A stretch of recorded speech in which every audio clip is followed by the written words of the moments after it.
All right, we are at week 10 for our Read Aloud weekly recap. Wow, we've made it through 10 weeks. That means we're on 40 books that I have read this whole school year. Now, when I was planning this week's stories, it happened to be a bus cancellation day, and so it was snowy outside. I knew the snow was going to stay for the next week, and so guess what? Our books are snow themed.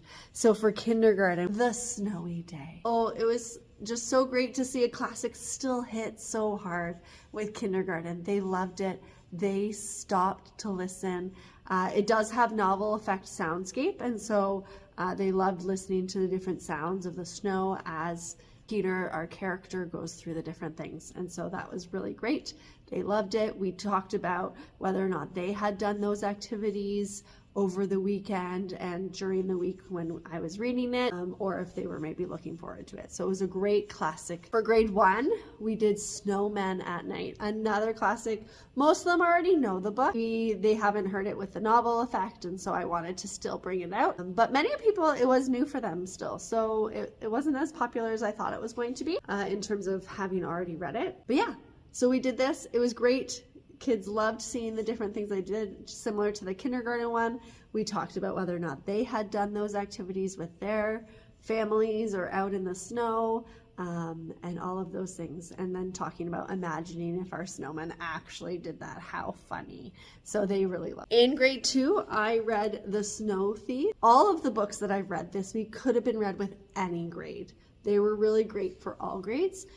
This is just how I split it up. I picked this for grade 2 because in grade 1, I read them The Leaf Thief, which is the prequel, the one that goes before. And so I really wanted to read this to them because they already know Squirrel and his silly antics. And so Squirrel doesn't know what snow is. Bird here is trying to help him learn that it's fun to be in snow, and then the snow melts away and he's wondering where the snow went. And lastly, in grade 3, I read Sneezy the Snowman. I have read this with kindergarten too, and so again, another classic one that is great. This one's great because it has such a pattern that Sneezy the Snowman, he does something to get warm, but then he melts, and so they have to remake him. He sneezes. They give him a piece of clothing to help him feel warm. Again, he melts, blah, blah, blah, goes around and around. And then by the 4th time, it does something different. And so they are caught off guard. And it's a great story. They absolutely love it. Great books for week 10. Can't wait to keep going. We've got 2 more weeks until winter break. So 2 more stories, and then we're on. All right.